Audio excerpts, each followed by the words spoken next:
ngaji dihalangi. Sebelum saya ke sini ada satu tempat kemarin saya datangi, kesian saya. Pimpinan pondoknya diintimidasi, ditekan oleh aparat. Enggak boleh bikin pengajian, dibatasi. Yang lain suruh pulang. Hanya 50 orang saja. Kadang-kadang saya melihat inilah Allah marah dengan Indonesia ini. Corona nggak selesai-selesai. Pengajian sampai segitunya, disuruh pulang orang yang mau beramal. Giliran pasar kamu nggak usir-usir orang. Saya nggak masalah Barat. Paling seneng dia lihat tepuk tangan, lihat pengajian tutup, pesantren tutup, masjid tutup, mereka tepuk tangan. Tapi tempat diskotik tetap buka. Di Jakarta ada diskotik yang masih sampai sekarang dibuka. Kafe di Bali banyak yang dibuka. Tempat maksiat dimudahkan, tapi tempat yang baik ditutup-tutupi. Ingat kata Imam Syafi'i, man la yuhibbul ilma fala khairan fihi. Siapa yang tidak menyukai ilmu, tidak menyenangi majelis ilmu, dipastikan tidak ada kebaikan. Sallallahu ala Muhammad sallallahu alaihi wasallam. Saya dibawa oleh mereka masuk hutan, keluar hutan. Saya merasa was.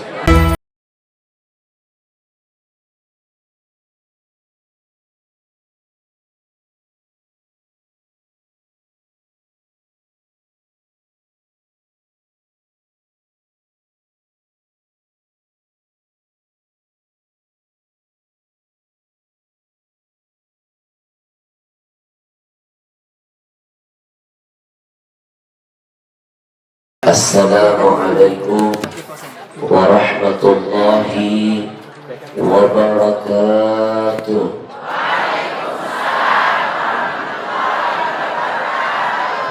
Alhamdulillahi wa kafa, wassalatu wassalam ala sayyidina al-Mustafa wa ala alihi wa ashabihi ahli sidqi wal wafa.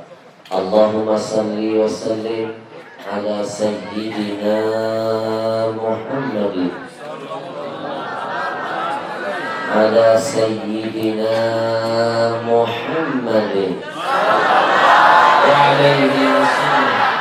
ala sayyidina Muhammadin sallallahu alaihi wasallam wa ala alihi wa ashabihi ajma'in. Amma ina ina. Tahu kenapa tadi saya mengajak Ina dan Ama untuk mengulangi selawat sebanyak 3 kali? Karena saya selalu teringat dengan pesan Nabi. Ina, mau tahu nggak siapa orang yang dianggap Nabi sebagai orang yang pelit, medit, bakhil, merigihisi, koret, buntut kathir? Kalau orang kampung saya Palembang bilang pelit, bahasa daerahnya cemekean, getabasa. Orang kampung sini bilang pelit, bahasanya apa? Bahasa daerahnya? Sembalun no. Bahasa Sembalun?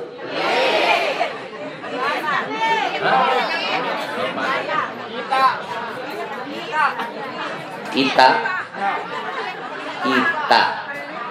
Pelit.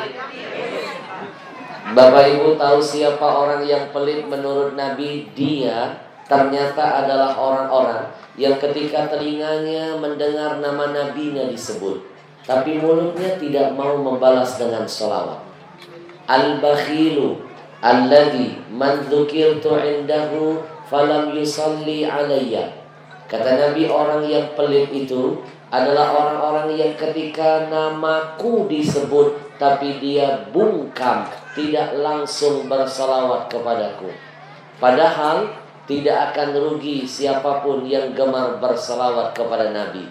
Ketika kita bersalawat, demi Allah, saat itu kita sedang memperkenalkan nama kita di hadapan Nabi. Ina. Satu kali baca istighfar, cuma 1 dosa saja. yang dihapuskan oleh Allah. Satu kali kita baca salawat, 10 dosa dihapuskan, 10 pahala ditambahkan, 10 derajat dinaikkan, 30 berbanding 1. Rugi siapapun yang tidak ingin bersalawat kepada Nabi. Tetu baru belajar. Ina ama sama ye. Apakah sejenis? Inna lillahi malaikatan sayyahina fil ard. Sesungguhnya kata Allah, Allah punya malaikat-malaikat yang tugasnya patroli, memantau, mengamati, mencari orang-orang yang mulutnya mau bersalawat kepada Nabi. Malaikat ini ditugaskan nanti membawa salawat kita, dilaporkan kepada Nabi. Bapak Ibu tahu nggak? Meskipun Nabi jauh dari kita di Madinah, tahu Madinah? Lombok belok kiri. Susah sih tahu. Malaikat itu akan berkata, "Ya Rasulullah, ada satu pengajian di Sajan." Ya itu maksudnya. Gitu ada repot. Ada satu pengajian di Sajang, dihadiri oleh Fulan bin Fulan, Fulana binti Fulan. Kebayang gak? Nama Ina, nama Ama itu disebut oleh makhluk yang mulia, yang gak pernah maksiat, namanya malaikat. Apa enggak kita kecepret kemuliaan dari Allah? Kita nama kita disebut oleh gubernur saja bangganya setahun. Ini yang nyebut nama kita malaikat. Bahkan yang lebih hebat lagi, yang mendengar nama kita disebut adalah orang yang akan menjamin syafaat kita, yang akan mengenal nama kita. Bahkan nama ayah ibu kita adalah Nabi kita Muhammad sallallahu alaihi wasallam. Kalau nama kita disebut di depan presiden saja senang. Presiden, gubernur, bupati, wali kota mengenal nama kita, kita bangga. Bayangkan bagaimana perasaannya ketika nama kita dikenal, didengar oleh Nabi Muhammad sallallahu alaihi wasallam. Bukan cuma nama kita, secara tidak langsung kita memperkenalkan nama ayah ibu kita, mengangkat derajat ayah ibu kita di hadapan Nabi. Maka yang tidak mau bersalawat itu menunjukkan dia bukan anak yang berbakti kepada ayah ibunya. Semakin banyak salawat yang kita kumandangkan, semakin membuat kita menjadi anak yang berbakti kelak terhadap ayah ibu kita. Insya Allah. Kita bersalawat sama-sama, kita getarkan majelis ini dengan bersalawat. Kita kenalkan nama kita di hadapan Nabi, kita angkat derajat amah ayah ibu kita di hadapan Nabi. Siap? Siap. Kalau orang sini biasanya salawatnya gimana? Sallallahu ala Muhammad, sallallahu alaihi wasallam, sallallahu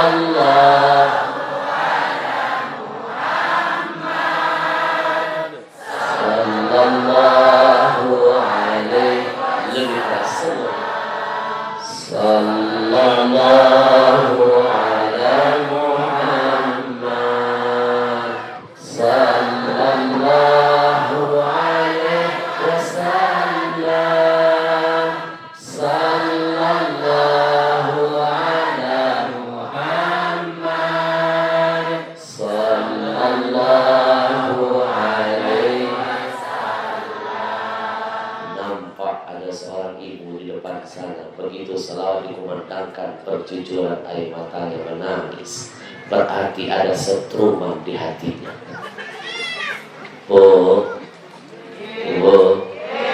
Saya terharu lihat ada Ina mendengar selawat menetes air matanya. Hebat. Kayak kemarin saya ceramah di satu kampung, ada kakek-kakek, begitu jamaah baca selawat dia menangis meraung-raung. Semua jamaah terkagum-kagum, hebat kakek menghayati selawat. Ternyata bukan, kakinya keinjek.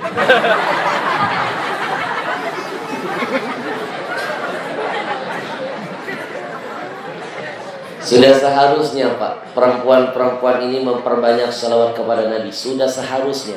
Saya titipkan pesan, perempuan, wanita harus lebih semangat bersalawat kepada Nabi ketimbang kaum laki-laki.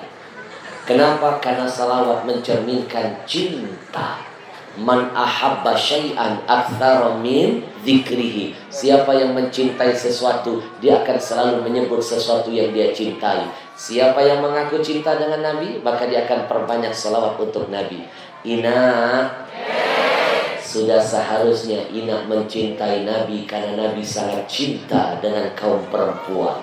Kalau bukan karena cinta, mana mungkin Nabi mau berjuang kepala jadi kaki, kaki jadi kepala, bermandikan darah, bermandikan keringat untuk mengangkat harkat martabat wanita.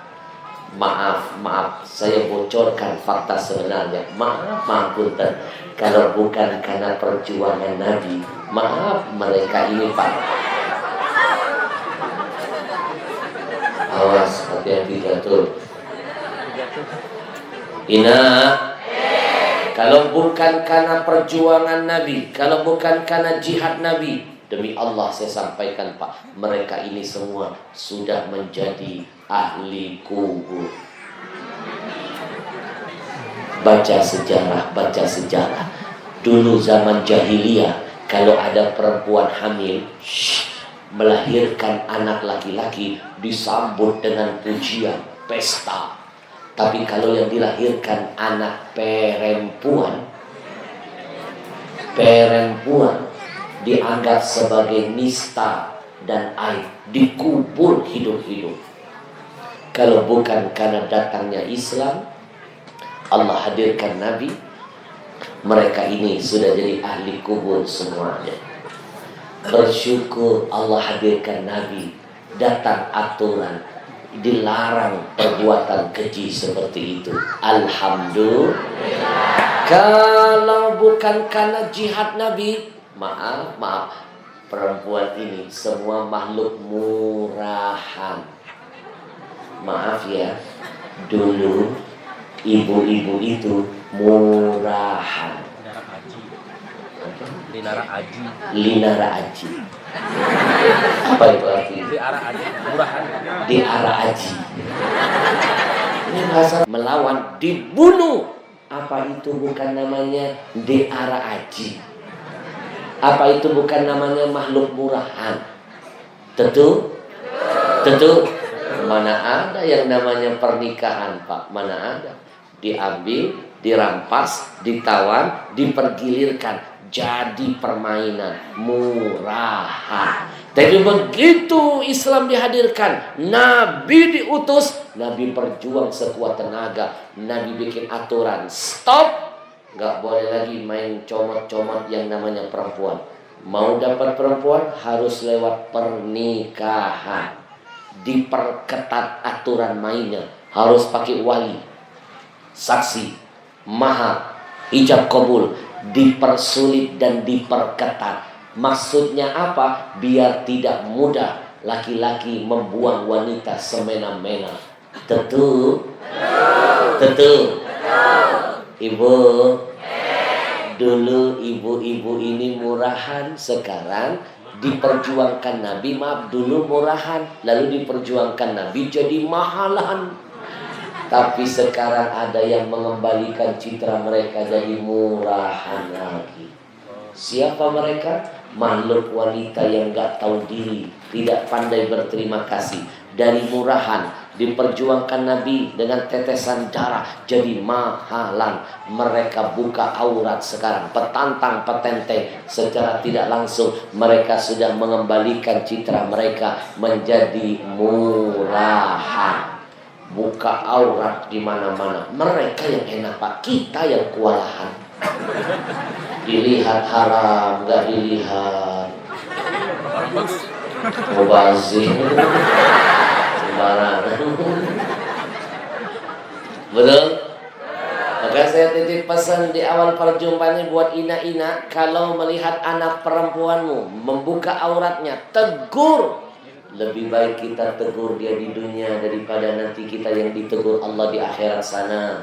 Lebih baik kita marahin dia di sini daripada kita yang dimarahin Allah di sana. Lebih baik bila perlu kita kasih hukuman dia di dunia daripada kita yang dihukum Allah di akhirat sana. Lebih baik kita bikin dia menangis sebentar di sini daripada dia membuat kita menangis selama-lamanya di akhirat sana. Betul? Betul. Sekarang lihat anak-anak perempuan di Jakarta, Masya Allah. Kalau nggak buka aurat nggak pede menurut mereka. Saya bangga Pak hadir ke kampung ini, bangga. Masya Allah, yang muda-mudanya pakai jilbab, Masya Allah, aurat tertutup. Yang emak-emaknya, Masya Allah, semua pakai jilbab. Lagi pengajian. Di rumah juga kan? Alhamdulillah. Mak, Ina, coba lihat jenazah. Jenazah itu sudah mati, tubuhnya masih ditutup auratnya. Yang mati saja masih diharuskan ditutup auratnya, apalagi kita yang hidup, yang lebih harus melakukan yang namanya perintah. Tentu. Maka kasih tahu anak-anaknya yang suka petantang-petenteng, perempuan bangga pakai baju you can see, baju seksi, kasih tahu dia, nah kamu lihat jenazah, meskipun sudah meninggal dunia, tubuhnya masih diharuskan ditutup auratnya. Kalau yang mati saja ditutup, apalagi yang hidup. Kalau kamu masih pakai baju you can see, besok kalau kamu mati, mama bikinkan kain kapan ala you can see. Biar badanmu makin cepat dimakan cacing-cacing yang ada di kuburan. Ma, tegur ya. 1 detik, 2 detik, 1 menit, 1 jam dia mempertontonkan aurat. Jangan dipikir dosanya nggak mengalir buat orang tuanya ketika orang tua membiarkan kemaksiatan itu. Setiap detik dosa masuk mengalir ke rekening akhirat ayah ibunya. Celaka, bencana pun akan dirasakan oleh orang tuanya. Na'udzubillah min istighfar. Kalau selama ini kita membiarkan anak kita membuka auratnya dan jadi tontonan orang-orang yang ada di sekelilingnya, istighfar kepada Allah. Berapa pasang mata. Kadang-kadang saya berpikir, Pak, anaknya masuk TV buka aurat petantang tenteng malah bangga. Dia nggak sadar jutaan pasang mata menonton aurat. Ibunya tepuk tangan, hore anak saya masuk TV, hore. Padahal seiring itu dosanya mengalir ke kening akhirat ayah ibunya. Itulah kehancuran dan kesialan buat orang tuanya. Istighfar kepada Allah. Astaghfirullah.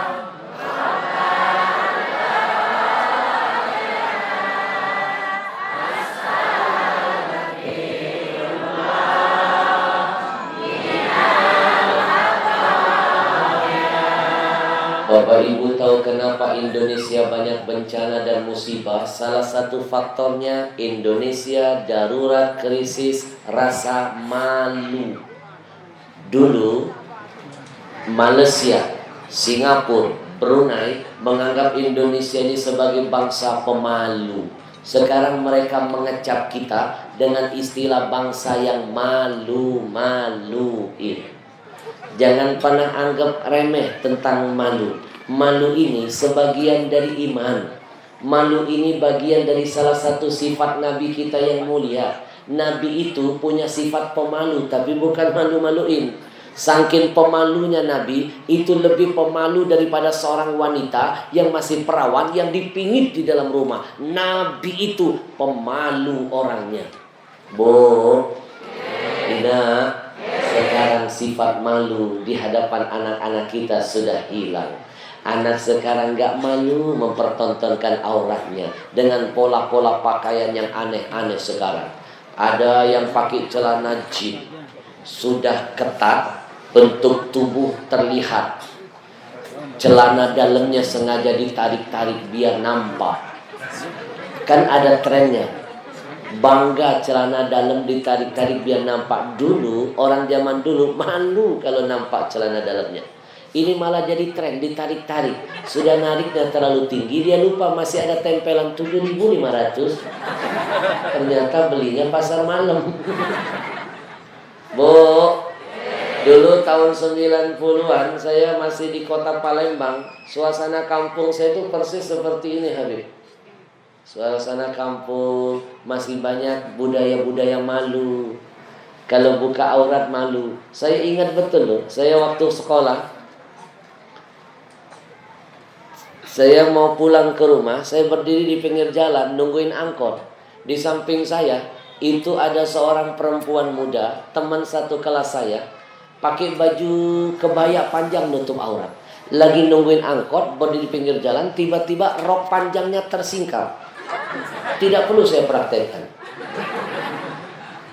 Terbukalah auratnya, nampak oleh lelaki yang ada di sekitarnya. Bapak Ibu mau tahu akhlak wanita-wanita muda solehah zaman dulu? Begitu rok panjangnya tertiup angin, auratnya sedikit nampak oleh laki-laki yang tidak dihalalkan. Apa yang terjadi? Mereka langsung menundukkan kepala, meneteskan air mata. Kenapa menangis? Karena masih punya rasa malu. Kenapa punya malu? Karena mereka punya iman. Al-haya syu'batul iman. Malu itu sebagian dari iman. Orang kalau nggak punya malu, berarti dia nggak punya iman. Orang kalau nggak punya iman, apapun dia sanggup lakukan. Dia lupa ada Allah yang maha menyaksikan. Tentu malu, auratnya nampak padahal nggak sengaja, ketiup angin, rok panjangnya tersingkap, menangis. Itu zaman dulu, pakai baju panjang, ketiup angin, tersingkap, terlihat nangis. Orang di Jakarta sekarang Pak, nggak ada angin malah dibungkam. Akhirnya masuk angin. Tentu. Zaman sekarang ini Ibu, orang kalau mau jadi artis, coba lihat, kalau nggak buka-bukaan nggak cepat ngetop katanya. Makin mengumbar auratnya, makin seksi, makin tampil gila, makin cepat tenar. Indonesia ini aneh. Kalau di luar sana mereka tenar itu dengan keahlian. Sekarang ini dengan keanehan. Kalau nggak jadi orang aneh, di Indonesia ini nggak terkenal. Tentu. Kalau jadi orang baik nggak cepat ngetop. Tapi kalau jadi orang jelek, orang jahat, orang ahli maksiat, cepat ngetopnya. Tentu. Ibu, Ina, Abah. Lihat TV, tiada hari tanpa buka-bukaan. Maksiat di mana-mana. Allahu Akbar, Allahu Akbar. Jangan-jangan inilah sebabnya gempa, musibah, banjir, dan lain sebagainya hadir. Saya teringat dengan pesan Nabi. Idza dhaharal ma'asi fi ummati ammahumullah bi'adzabin min indi. Kata Nabi, kalau sudah datang satu bangsa, satu tempat, satu zaman, masyarakatnya sudah nggak punya rasa malu lagi dengan Allah, bangga dengan dosanya, bangga dengan kemaksiatannya, bangga dengan kejahatannya, bangga dengan kedolimannya. Tunggu, kata Nabi, jam mainnya. Allah pasti akan meratakan bangsa itu dengan azab-azab yang sangat pedih. Kenapa ada tsunami, banjir bandang, tanah longsor, gunung meletus, gempa bumi, angin puting beliung, likuifaksi, bumi terbelah, dalamnya sampai 15 meter. Kejadiannya di Palu, tanahnya hidup, menghisap semua benda yang ada di atasnya. Rumah dihisap oleh tanah, motor dihisap, mobil dihisap, emak-emak apalagi terhisap. Lalu dihimpit apa yang sudah dihisap, di blender oleh tanahnya. Kenapa ada ini semua? Jawabannya, Indonesia darurat krisis rasa malu. Tentu.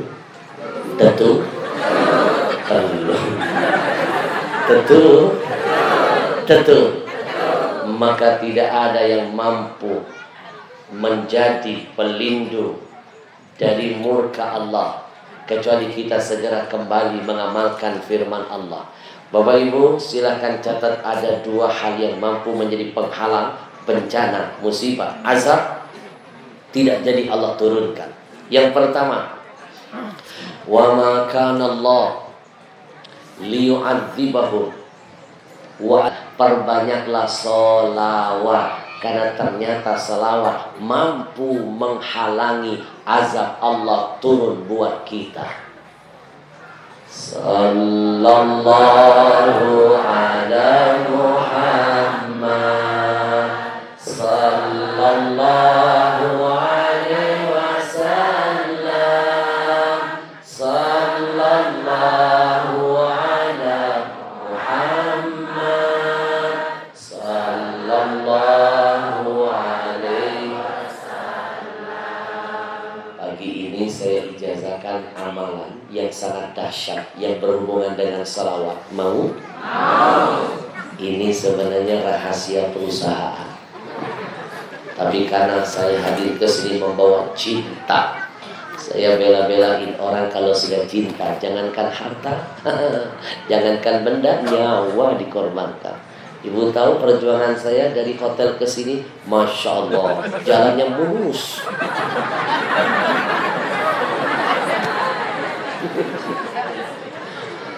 Tadi kita terlambat sampai ke sini, banyak rintangan. Ada yang mobil nggak bisa naik, mundur. Kesian betul, di tengah jalan terhalang. Mana yang nyupirnya sudah aki-aki. Jalan lagi saya terhenti langkah, melihat keindahan tempat Bapak Ibu semuanya. Masya Allah, nampak gunung indah, Gunung Ranjani. Yang ceramah siapa?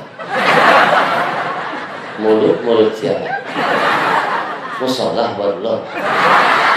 Sudah dengerin aja. Masalah kecil besar-besar. Kan yang penting gunungnya. Habib dilawak. Kalau saya salah wajar karena saya pendatang. Yang kalau yang tinggal di sini salah berarti dia nggak hubbul waton. Betul? Bersyukur Allah hadirkan tempat indah buat Bapak Ibu. Masya Allah, gunung berbaris-baris hijau.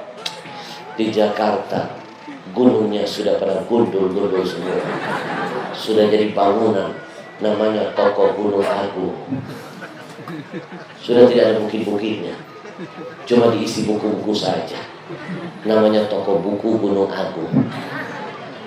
Ina, saya kagum. Tadi begitu saya di sana, saya terpesona. Saya lihat cocok ini jadi tempat film kedua saya. Doakan ya. Saya lagi berusaha membuat film layar lebar yang kedua.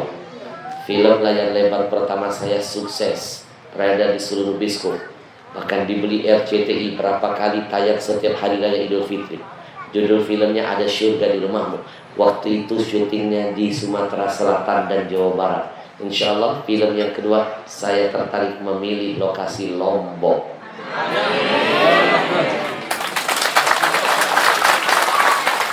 Kalau saya syuting di sini berarti saya butuh pemeran tambahan. Ada kesempatan buat Ina kalau ingin ikut main di film saya. Mau? Sutradara saya bilang masih ada lowongan. Saya tanya sutradara saya, jadi apa perannya? Jenazah.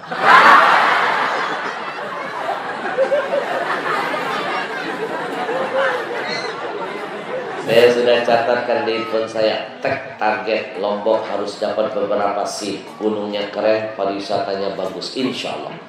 Doakan ya. Ini film yang kedua. Ada 7 film yang saya punya, insya Allah satu persatu. Film yang pertama saya sudah pernah nonton belum? Hari gini saya bagikan linknya, mau?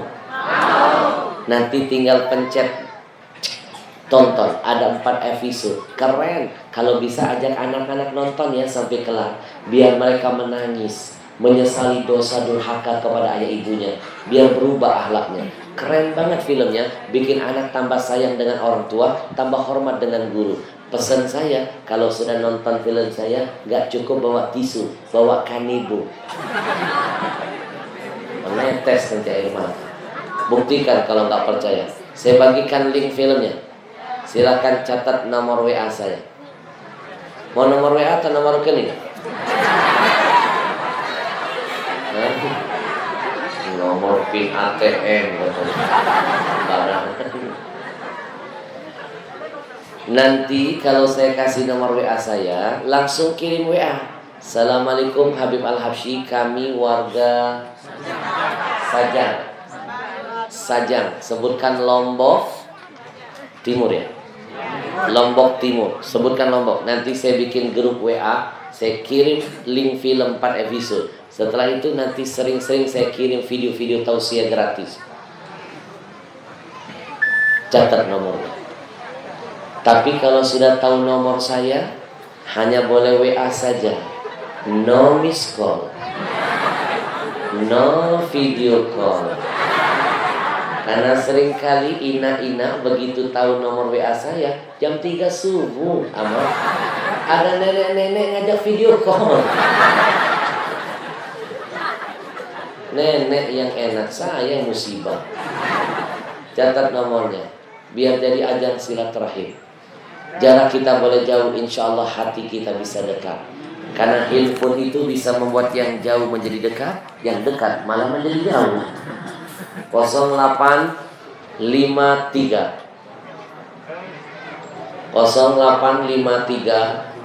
2729.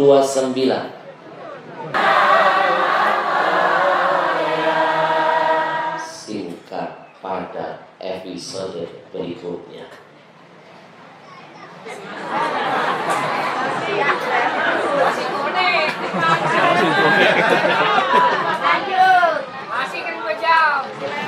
Jangan-jangan di kampung ini penceramah sudah nggak boleh lagi lihat jam tangannya.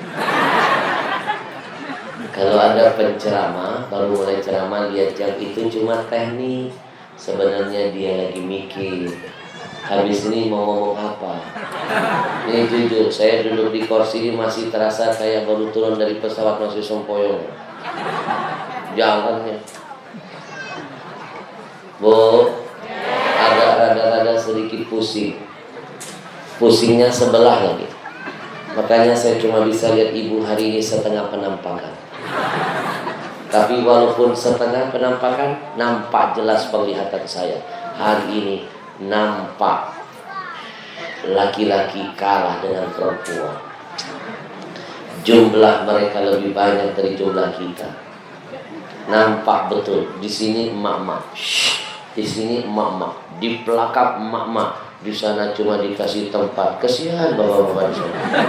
Nampak betul seperti kau tertindas. Lagi yang duduk di bawah itu. Maaf, sabar ya Pak. Memang sekarang ini perempuan menguasai dunia. Jangan-jangan Pak, tanda-tanda kiamat sudah ada di depan kita. Kata Nabi, inna min asyratis sa'ah, di antara tanda-tanda kiamat sudah dekat, kata Nabi, wa yaqillar rijal wa yuktsarun nisa. Nanti laki-laki lebih sedikit, perempuan lebih banyak. Sekarang sudah ada faktanya. Jumlah perempuan lebih banyak dari jumlah laki-laki. Ini tanda-tanda kiamat. Nanti makin dekat kiamat, tahu nggak perbandingannya? Hatta yakuna li khamsina imra'atan al-qayyimul wahid. Nanti 50 perempuan, 1 orang laki-laki. Sekali lagi Pak, perbandingannya 50 ina, 1 ama. Bapak sanggup ngadepin 50?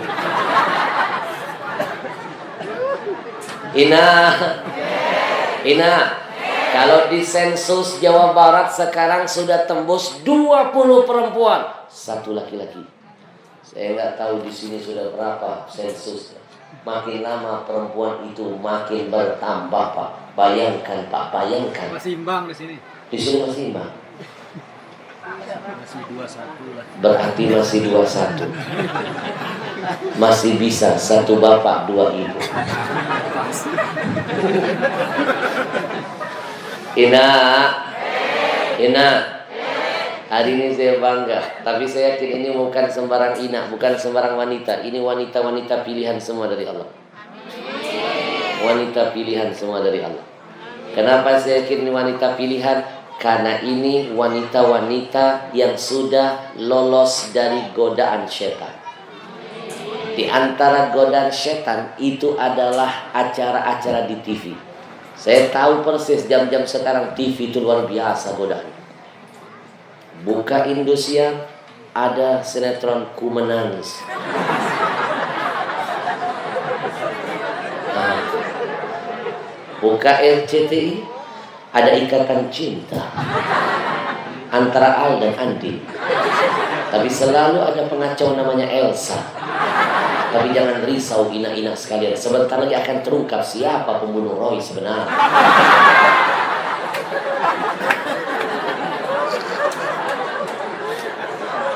Kok Habib tahu ya? Ibu, jadi Habib, jadi Ustadz, jadi Tuan Guru harus tahu semuanya up to date. Kami tahu bukan berarti suka. Kita boleh mengetahui kejahatan bukan untuk menjadi penjahat. Kita pelajari itu biar kita bisa berhadapan dengan penjahat sesungguhnya. Takbir. Ini wanita-wanita yang sudah lulus dari godaan-godaan TV. Insya Allah termasuk wanita-wanita calon penghuni surga. Nampak wajah ina-ina semuanya bercahaya. Pakai bedak apa?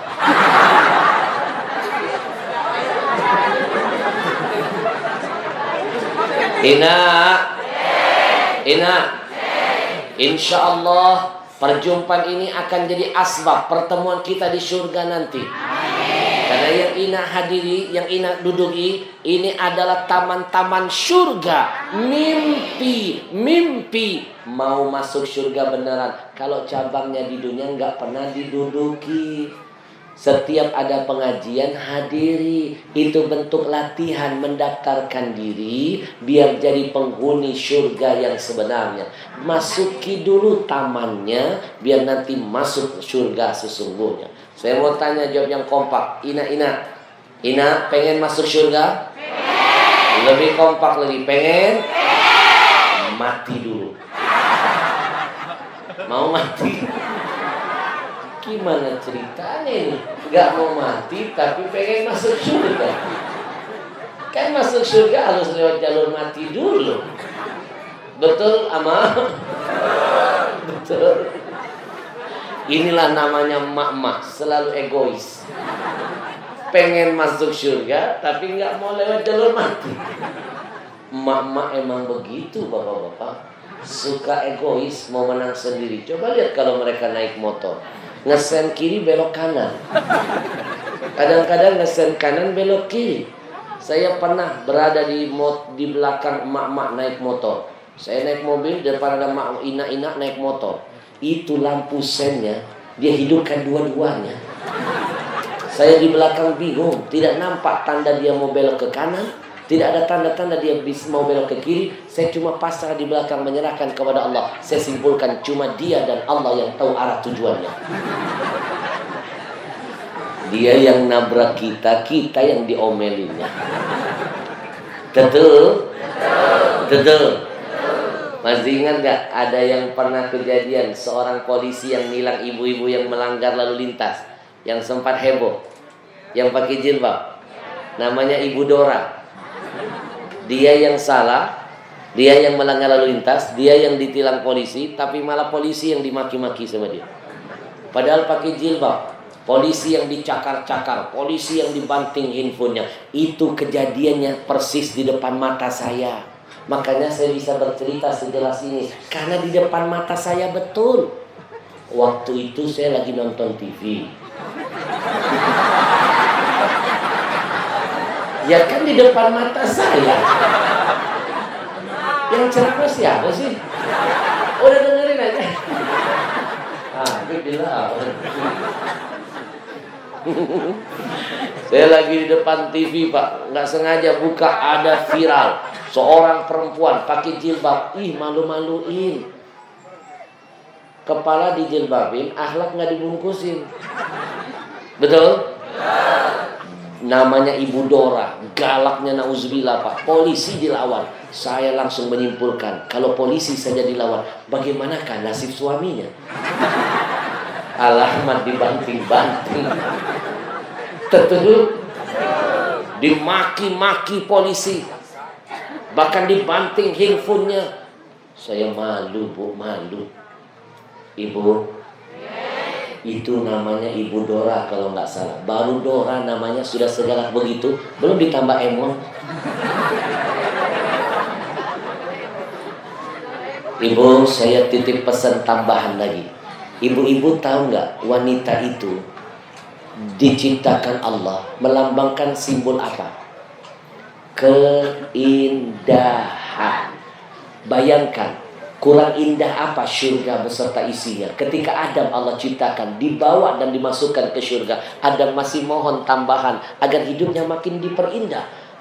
Adam mohon agar diciptakan makhluk yang namanya Hawa yang melambangkan keindahan. Sudah di surga saja Adam masih butuh Hawa, apalagi ama-ama yang tinggal disajang. Tentu wanita melambangkan simbol keindahan. Tapi demi Allah saya sampaikan, apalah artinya sebuah keindahan kalau kelembutan tidak menjadi pembungkusnya. Secantik apapun wanita itu, seputih apapun, tapi kalau kelembutan hilang dari dirinya, maka hilanglah keindahan itu. Ingat, sesuatu itu akan nampak indah ketika kelembutan ada di dalamnya. Itu yang diajarkan Nabi lewat sabdanya. Tapi ketika kelembutan itu hilang pada sesuatu, maka hilanglah keindahan itu.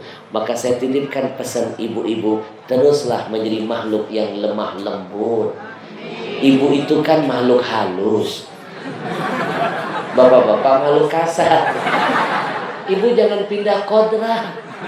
Ibu harus halus. Mulai sekarang berubah, jangan lagi mengangkat suara lebih tinggi di atas suara suami. Insya Allah Pak, habis pengajian mereka akan berubah. Pulang dari pengajian, makan bareng-bareng dengan suaminya. Suaminya bertanya, Mama, mana piring? Itu Papa. Tadinya mau bantah, akhirnya lembut. Mama, mana nasi? Di sana sayangku. Mama, mana sop? Di depan Papa. Mama, mana garpu? Di depan. Keluar watak aslinya.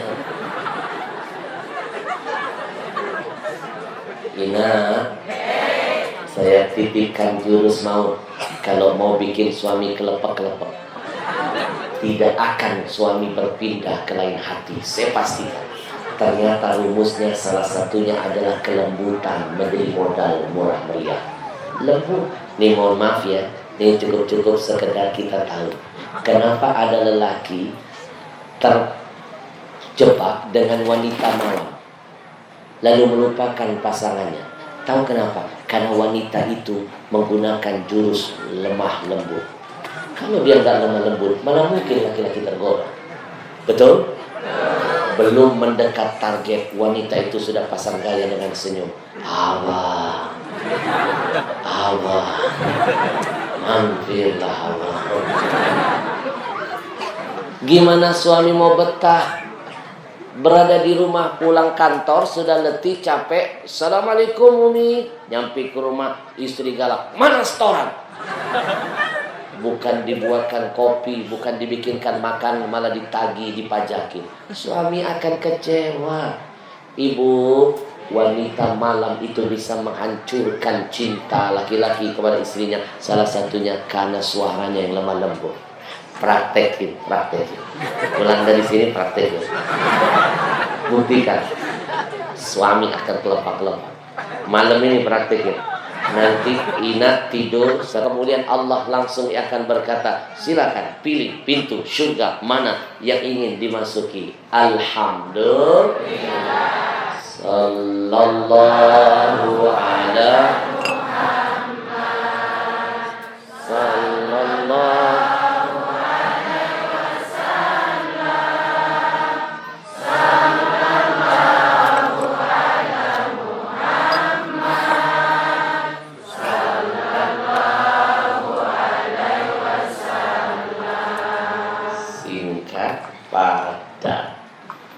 Jangan mau usah panjang lebar, karena panjang kali lebar sama dengan luas.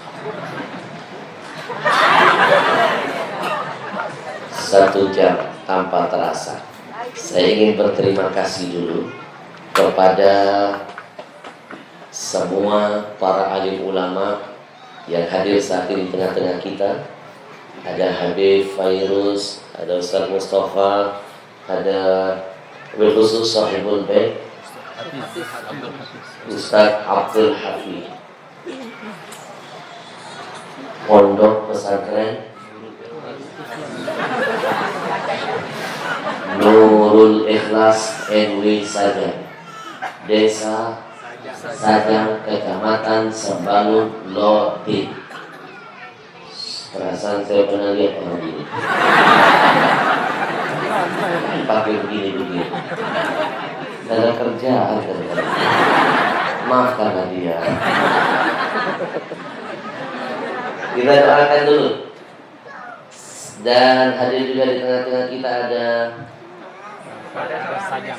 Pak Kades. Paling besar pahalanya Pak Kades, karena Pak Kades ini menguasai desa, yang mengizinkan, yang tanda tangan terlaksana acara ini, berarti dia yang paling banyak pahala. Termasuk yang menghalangi, dia yang paling banyak dosa. Orang mau ngaji dia halangi. Sebelum saya kesini ada satu tempat kemarin saya datangi, kesian saya. Pimpinan pondoknya diintimidasi, ditekan oleh aparat. Gak boleh bikin pengajian, dibatasi. Yang lain suruh pulang. Hanya 50 orang saja. Kadang-kadang saya melihat inilah Allah marah dengan Indonesia ini. Corona gak selesai-selesai. Pengajian sampai segitunya, disuruh pulang orang yang mau beramal. Giliran pasar kamu gak usir-usir orang.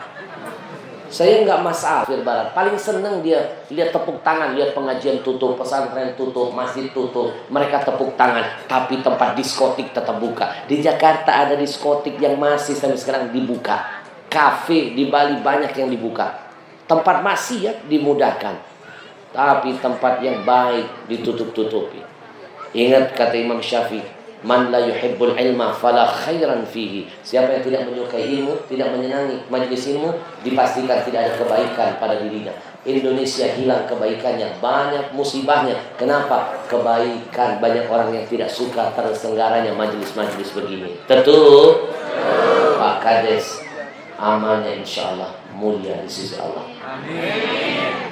Saya doakan mudah-mudahan Pak Kades panjang umur. Amin. Jangan ditahlilkan sebelum waktunya. Teruslah berjuang Pak Kades. Kapan lagi kita mengambil kemuliaan dengan kedudukan kita? Mumpung masih punya jabatan, tanda tangan masih bisa menghasilkan kemuliaan atau bisa berujung kepada kehinaan. Kalau sudah tidak menjabat, nyesel nanti, betul? Jadikan jabatan menjadi asbab turunnya berkah, bukan hanya buat kita, buat kampung kita. Ibu-ibu tahu di Palu itu ada satu kampung tidak terasa tsunami, tidak ada terasa gempa, tidak ada likuifaksi. Kampung sebelahnya hancur rata, penduduknya 30.000 ditelan bumi, tapi kampung sebelah itu aman. Tahu kenapa Pak Kades?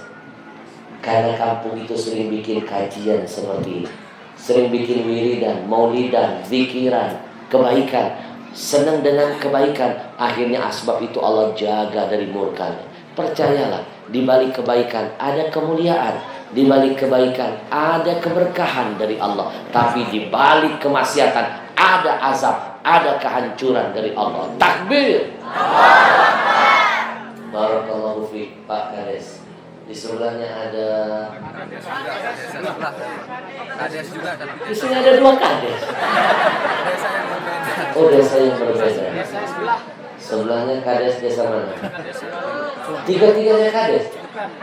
Wakil kades. Wakil kades, sampaikan salam saya kepada kades-kades itu.